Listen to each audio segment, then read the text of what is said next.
इस कहानी की शुरुआत में हम एक घर को देखते हैं जहाँ ढेर सारे लोग ड्रग्स बेचने का धंधा कर रहे थे। तभी एक नकाबपोश आदमी बंदूक लेकर अंदर आया और अंदर मौजूद सारे पैसों को लूटकर यहाँ से भागने लगा। लेकिन घर से निकलते ही पुलिस ने उसे चारों तरफ से घेर लिया और उसे गिरफ्तार करके जेल में डाल दिया। अब जांच के दौरान ये पता चला कि इस आदमी का नाम सैवेज है, जो कभी स्पेशल फोर्सेस का एक फौजी हुआ करता था। उसने अपने देश की खातिर इराक और अफगानिस्तान में कई लड़ाइयाँ लड़ी और इसके लिए सरकार ने उसे ढेर सारे मेडल्स भी दिए। अब जब पुलिस कमिश्नर को इन बातों का पता चला तो उसने सैवेज को अपने ऑफिस बुलाया और उससे ऐसा करने की वजह पूछी। इस पर सैवेज ने जवाब दिया कि जब तक देश को हमारी जरूरत होती है तब तक तो हमारा पूरा ख्याल रखा जाता है, पर जैसे ही हम रिटायर होते हैं सरकार हमें मरने के लिए छोड़ देती है। दरअसल सैवेज की एक बेटी भी है जो कि लंग कैंसर से पीड़ित है और सैवेज के पास इतने पैसे भी नहीं है कि वो उसकी दवाइयाँ खरीद सके। अब ये सब सुनकर कमिश्नर के दिमाग में एक ख्याल आया और उसने सैवेज को एक मिशन पर भेजने का फैसला किया। दरअसल उसे खबर मिली थी कि लुकस नाम का एक आदमी जो कि शहर में मौजूद एक जेल का वार्डन है, वो जेल के अंदर कई गैर कानूनी कामों को अंजाम देता है। लुकस अपनी जेल में एक इलीगल फाइट करवाता है और उसका लाइव टेलीकास्ट करके पैसे कमाता है। इसके साथ ही वो जेल के कैदियों से ड्रग्स का धंधा भी करवाता है। लेकिन इन सब के बावजूद भी पुलिस उसे गिरफ्तार नहीं कर सकती क्योंकि उनके पास लुकस के खिलाफ कोई सबूत नहीं है। इसलिए कमिश्नर चाहता था कि सैवेज उस जेल के अंदर जाए और लुकस के खिलाफ सबूत इकट्ठा करके उस तक पहुंचाए। अब पहले तो सैवेज ने इस मिशन के लिए इनकार कर दिया, पर जब कमिश्नर ने उससे वादा किया कि सरकार उसकी बेटी के इलाज का खर्चा उठाएगी तो वो ये काम करने के लिए राजी हो गया। अब अगले दिन सैवेज को उस जेल में भेजा गया जहाँ किलियन नाम के एक गार्ड ने सभी कैदियों का वेलकम किया और उन्हें जेल के रूल्स बताए। इसके बाद जेल के डॉक्टर ने सैवेज की गर्दन में एक चिप डाल दी जो असल में एक जीपीएस ट्रैकर था। इसके बाद जब सैवेज अपने कमरे में पहुंचा तो उसे बिस्तर के नीचे कमिश्नर का भेजा हुआ फोन मिला जिससे वो सबूतों को इकट्ठा कर सके और लुकस का भांडा फोड़ सके। इसके बाद वो जेल के बैकयार्ड में पहुंचा जहां उसकी मुलाकात टोनी नाम के एक दूसरे कैदी से हुई। यहाँ टोनी ने सैवेज को अपनी गैंग में शामिल होने का ऑफर दिया, पर सैवेज ने इसके लिए साफ इनकार कर दिया और चुपचाप वहाँ से चला गया। अब उस रात जेम्स और उसके साथियों ने सैवेज पर हमला कर दिया और उसके पूरे सेल में खलबली मचा दी। तभी बोन्स नाम का एक दूसरा कैदी सैवेज की सेल में पहुंचा और इन दोनों से लड़ने में उसकी मदद की, पर तभी यहाँ पर गार्ड्स भी आ पहुंचे और इन सभी को पकड़कर एक अंधेरे कमरे में बंद कर दिया गया। इसके बाद वार्डन ने जेम्स को अपने ऑफिस बुलाया और इस मारपीट के बदले उसकी अच्छे से खातिरदारी करी।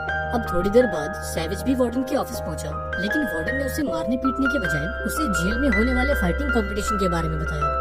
दरअसल वार्डन ये जानता था कि सैवेज स्पेशल फोर्सेस का एक फौजी है और उसकी फाइटिंग स्किल काफी अच्छी है, इसलिए वो चाहता था कि सैवेज भी जेल के फाइटिंग कंपटीशन में पार्टिसिपेट करे। उसने सैवेज को ऑफर दिया कि अगर वो इन फाइट्स में पार्टिसिपेट करेगा और जेल के सबसे बेहतरीन फाइटर को हरा देगा तो बदले में उसे यहाँ से रिहा कर दिया जाएगा। अब सैवेज को भी ये ऑफर पसंद आया क्योंकि उसे वार्डन के खिलाफ सबूत इकट्ठा करने का इससे अच्छा मौका नहीं मिलेगा, इसलिए उसने इस ऑफर को एक्सेप्ट कर लिया। जिसके बाद वार्डन ने उसे एक फाइटिंग सूट दिया और एक लेडी ऑफिसर सैवेज को लेकर उसके नए कमरे तक आई।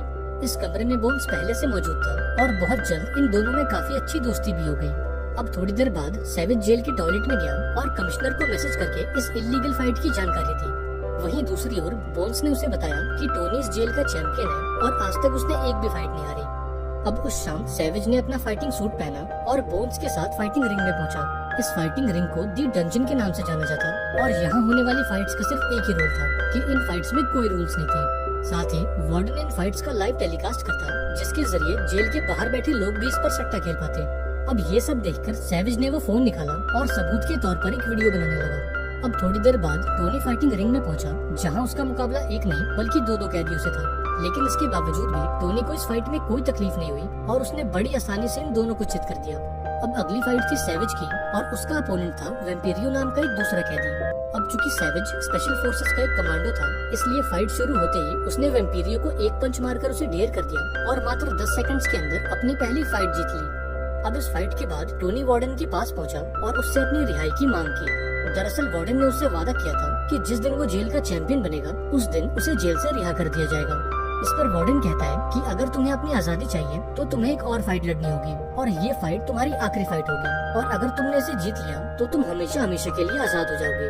अब टोनी के पास कोई और चारा नहीं था, इसलिए उसने वार्डन की बात मान ली, लेकिन जाते जाते उसने वार्डन को धमकी दी कि अगर वो अपने वादे से मुकर गया तो वो अपनी गैंग से कहकर पूरे जेल में हंगामा कर देगा।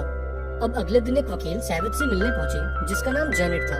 ये एक सरकारी वकील थी जो सैवेज का केस लड़कर उसे यहाँ से आजाद करवाना चाहती थी। अब चूंकि सैवेज जेल के अंदर एक मिशन पर था, इसलिए उसने जेनेट की मदद लेने से इनकार कर दिया। लेकिन इसके बावजूद भी जेनेट ने उसे अपना कार्ड दे दिया ताकि अगर सैवेज का मन बदल जाए तो वो उसे कांटेक्ट कर सके। अब अगले दिन जब सैवेज अपने कपड़े धो रहा था, तब टोनी के लोगों ने उस पर हमला कर दिया। पर ठीक उसी वक्त जेल की एक गार्ड वहाँ पहुँच गई और इन सभी को रोकने की कोशिश की। पर इसी बीच एक चाकू इस गार्ड के सीने में लग गया और वो सीधा जमीन पर जा गिरी।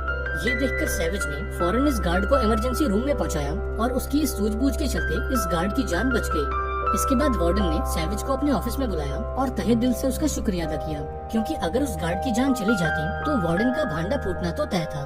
यहाँ वार्डन ने सैवेज से उन गुंडों के नाम पूछे और अपने गार्ड किलियन के साथ मिलकर उन दोनों को मौत के घाट उतार दिया। अब अपने साथियों की मौत के बाद टोनी गुस्से से लाल हो गया और सैवेज के पास जाकर उसे फाइट के लिए चुनौती देने लगा। हालांकि सैवेज ने इस पर कोई ध्यान नहीं दिया और चुपचाप अपनी ट्रेनिंग करता रहा। अब ट्रेनिंग के बाद वो वार्डन के ऑफिस में गया और उसके सामने टोनी से फाइट करने की इच्छा जताई। अब ये सुनकर वार्डन खुश हो गया, क्योंकि इन दोनों की फाइट से वो करोड़ों रुपए कमा सकता था। इसलिए उसने सैवेज का ये ऑफर एक्सेप्ट कर लिया और इन दोनों की फाइट बुक कर दी। इसके बाद सैवेज जेल के टॉयलेट में गया और कमिश्नर को मैसेज करके ये जानकारी दी कि बहुत जल्द उसका मुकाबला जेल के सबसे बेहतरीन फाइटर से होगा। अब ऐसे ही दिन गुजरते गए और एक हफ्ते बाद मुकाबले का दिन आ गया। यहाँ वार्डन ने चिल्लाकर इस फाइट को अनाउंस किया और उसकी लाइव स्ट्रीमिंग भी शुरू कर दी, ताकि जेल के बाहर बैठे लोग भी इस फाइट पर सट्टा खेल सकें। अब बहुत जल्द ये फाइट शुरू हो गई और पहले मिनट से ही ये दोनों एक दूसरे पर कहर बरसाने लगे। अब इस फाइट के पहले राउंड में तो कांटे की टक्कर हुई, लेकिन फाइट के दूसरे राउंड में सैवेज टोनी पर भारी पड़ने लगा। उसने अपने एक्सपीरियंस के दम पर टोनी की खूब धुनाई की और मार मार कर उसे जमीन पर लिटा दिया। अब टोनी को हराकर सैवेज इस जेल का नया हीरो बन चुका था और सभी कैदी उसके नाम के नारे लगा रहे थे। अब इस फाइट के बाद सैवेज अपने कमरे में गया और सबूत के तौर पर कमिश्नर को कुछ वीडियोस भेज दी, लेकिन इस बार उसे सामने से कोई रिप्लाई नहीं मिला।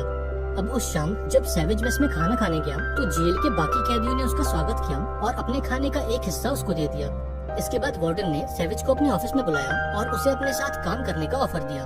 दरअसल वार्डन ये चाहता था कि सैवेज इन कैदियों को कंट्रोल करे और इनकी फाइट्स करवा के ढेर सारे पैसे बनाए। हालांकि सैवेज ने ये ऑफर ठुकरा दिया, क्योंकि वो इन सभी कैदियों को अपना भाई मानता था। इसके बाद वार्डन उसे अपने खुफिया अड्डे पर ले गया, जहां वो कैदियों से ड्रग्स का धंधा करवाता था। उसने सैवेज को भी इस बिजनेस में शामिल होने का ऑफर दिया, जिस पर सैवेज ने कहा कि उसे फैसला करने के लिए थोड़ा वक्त चाहिए। लेकिन जाते जाते उसने थोड़े से ड्रग्स अपनी जेब में भर लिए ताकि वो इन्हें कमिश्नर तक पहुंचाकर वार्डन का भांडा फोड़ सके। इसके बाद वार्डन उसे लेकर अपने ऑफिस में गया, जहां वो कमिश्नर पहले से मौजूद था। और अब ये खुलासा होता है कि वार्डन और कमिश्नर शुरू से ही एक दूसरे से मिले हुए थे। दरअसल ये जानते थे कि सैवेज की फाइटिंग स्किल काफी अच्छी है, इसलिए इन्होंने बड़ी चालाकी से सैवेज को जेल के अंदर डाला और उसकी फाइट्स करवा के करोड़ों का मुनाफा कमाया। अब ये सब जानकर सैवेज के तो मानो होश ही उड़ गए और इतने बड़े धोखे के बाद वो पूरी तरह से टूट चुका था। अब वार्डन और कमिश्नर का प्लान था कि वो सैवेज का मुकाबला दूसरे जेल के फाइटर से करवाएंगे और उस फाइट को बेचकर ढेर सारे पैसे कमाएंगे। यहाँ उन्होंने सैवेज को अपने साथ जुड़ने का ऑफर दिया, लेकिन जब सैवेज इसके लिए नहीं माना तो उन्होंने बोन्स को बुलाकर उसे खूब टॉर्चर किया। अब सैवेज के पास कोई और चारा नहीं था और अपने दोस्त की जान बचाने के लिए वो ये फाइट करने के लिए तैयार हो गया। अब सैवेज ने उस वकील जेनेट को फोन किया, जिससे वो कुछ दिनों पहले मिला था। यहाँ उसने जेनेट को पूरी बात बताई और वार्डन के खिलाफ इकट्ठा किए सारे सबूतों को एक मेमोरी कार्ड में डालकर उसे दे दिया। इसके साथ ही उसने जेल के सभी कैदियों को अपनी तरफ कर लिया और उनके दिल में वार्डन के लिए नफरत भर दी। अब ऐसे ही दिन गुजरते गए और देखते ही देखते फाइट का दिन आ गया। इधर दूसरी जेल का वार्डन अपने सबसे बेहतरीन फाइटर शाका को लेकर इस जेल में पहुंचा। यहाँ दोनों जेल के वार्डन्स ने अपने अपने फाइटर पर सट्टा लगाया और बहुत जल्द इन दोनों की फाइट शुरू हो गई। अब इस फाइट के दौरान शाका सैवेज पर भारी पड़ने लगा और पहले राउंड में उसने सैवेज की खूब धुनाई की। लेकिन जैसे ही दूसरे राउंड की शुरुआत हुई, सैवेज ने उन चुराए हुए ड्रग्स को शाका की आंखों में झोंक दिया और इस मौके का फायदा उठाकर उसने शाका को इतना धोया कि वो बेचारा जमीन पर जा गिरा। यहाँ सैवेज ने जेल के सभी कैदियों को सिग्नल दे दिया और सिग्नल के मिलते ही उन्होंने पूरे जेल में खलबली मचा दी। यहाँ गार्ड्स ने इन्हें रोकने की काफी कोशिश की, लेकिन कैदियों की संख्या इतनी ज्यादा थी कि गार्ड्स भी उनका कुछ नहीं बिगाड़ पा रहे थे। इसी बीच आर्मी की एक बटालियन जेल के अंदर घुस आई, क्योंकि जेनेट ने वो सारे सबूत सरकार के हवाले कर दिए थे और अब वार्डन और कमिश्नर का भांडा फूट चुका था। अब ये सब देखकर वार्डन ने भागने की कोशिश की, लेकिन लास्ट मोमेंट पर सैवेज उसके सामने आ गया। यहाँ वार्डन ने उस पर गोलियों की बारिश कर दी, लेकिन सैवेज के बुलेट प्रूफ सूट ने उसकी जान बचा ली। तभी यहाँ पर बोन्स भी आ गया और वार्डन को मार मार कर उसका बुरा हाल कर दिया। इसके बाद आर्मी के सोल्जर्स ने वार्डन को अरेस्ट कर लिया और जेल के सभी कैदियों को गन पॉइंट पर ले लिया। इस पर जेनेट ने बताया कि उन सबूतों को उस तक पहुंचाने वाला और कोई नहीं बल्कि खुद सैवेज है। अब सैवेज की इस बहादुरी के चलते सरकार ने उस पर लगे सारे चार्जेस को रद्द कर दिया और उसकी बेटी के इलाज का खर्चा भी उठाया।